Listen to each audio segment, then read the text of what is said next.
Hey guys, my name's David, and this was a game I played as black. My opponent opens the match with e4, I respond with e5. Next he attacks my pawn with knight to f3. I respond with a more aggressive play by moving my knight to f6. The reason I move my knight to f6 as opposed to moving my other knight to c6 to defend my pawn is because the c6 play is very defensive, and while it defends my pawn as well as develop a piece, it doesn't threaten his pieces, and he basically has the option to develop any way he wants.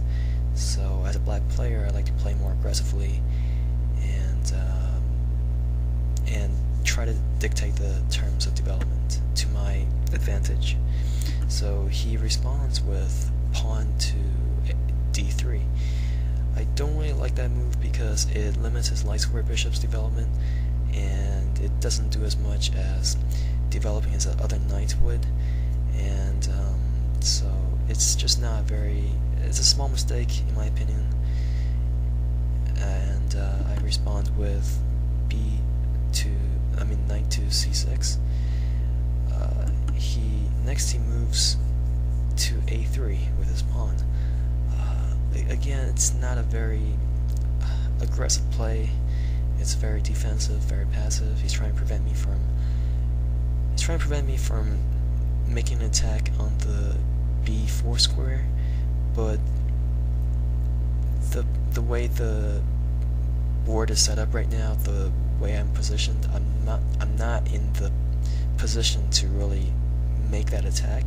So by preemptively preventing me from doing that, it's not accomplishing anything other than, in my opinion, wasting a move that he could have spent developing a piece. So now I see the opportunity to take the advantage by offering an exchange on d5. If he does exchange the pawn d5, I would gain in position because I would retake his pawn with my knight. This would put my knight on a more active square, and he gains absolutely nothing. As opposed to if he chooses not to exchange right now, I could force the action with my next move by taking his pawn on e4, and if he doesn't develop a piece to defend e4, he would be forced to take e4 with his queen's pawn, which would open up himself for a queen exchange. And if we were to exchange queens, he would be forced to move his king, preventing him from castling, and I would also take his e4 pawn after the queen exchange, putting me up by a pawn. So either way, it's an aggressive play, and it's good for my position. And he chooses to exchange the pawn, which I happily abide, and this puts my knight on a better square, and it helps with my position, and he gains absolutely nothing. Next he develops his light square bishop. I don't really like this development because his previous move limited his light square bishop's development on that diagonal, and his knight is preventing his bishop from becoming active on the opposite diagonal. So it's a move that allows him to castle, but it also cramps his queen, and it's just not accomplishing a whole lot. So I would rather develop my knight if I were him, or possibly my dark square bishop, which can play a much more active role. So now, because of that passive play, I develop my dark square bishop to both defend my e5 pawn as well as open up my king for castling. Now he develops his dark square bishop. Again, I would have developed my knight before my bishop if I were him, but it's not a bad play because it does put the bishop on a more active square, and but at the same time it does cramp his queen even further, preventing the queen from becoming active, at least right away. So it just generally cramps his position.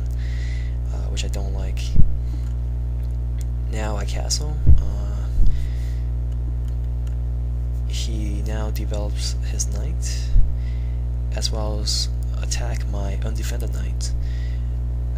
If I were to exchange the knights right now, he would gain from the exchange, because by retaking my knight with his dark square bishop, his bishop would gain in position, and I gain absolutely nothing. So instead I choose to defend my knight with my light square bishop.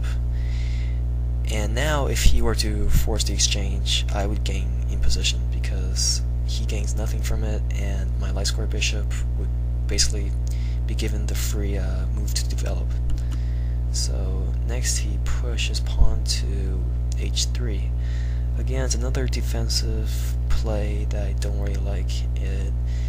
It definitely costs him in position, and it doesn't develop anything, and it's a preemptive defensive play, and it basically allows me to dictate the action, which I do by pushing my pawn to f6 to defend my e5 pawn.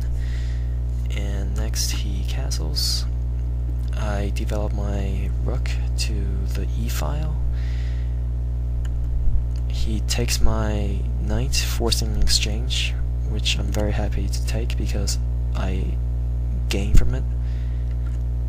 Next I feel like this is a huge blunder, because there's absolutely no reason for his knight to be on that square at this moment, because it's another preemptive move that's not necessary right now, and it also takes away his influence of the middle squares, and I'm gonna capitalize on that by moving up my knight unchallenged now. Next he makes his final blunder by challenging my knight with his pawn. This allows me to attack his queen with my bishop. Now his queen has nowhere to go.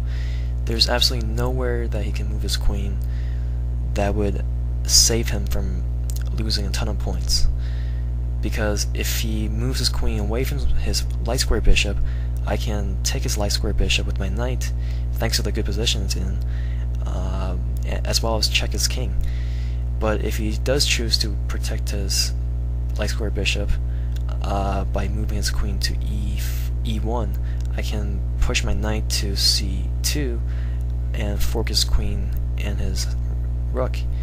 So either way I come out on top, and it's a huge blunder, and because of all the positional mistakes he made earlier, it's a blunder that I'm able to capitalize on. His bishops are doing absolutely nothing to help him, and his rooks aren't activated. His knight is all the way on the other side of the map doing nothing, so even if he didn't make this blunder, I would have won the game. So I push he moves his queen to c1, and I fork his queen and his king, and this is where he resigned.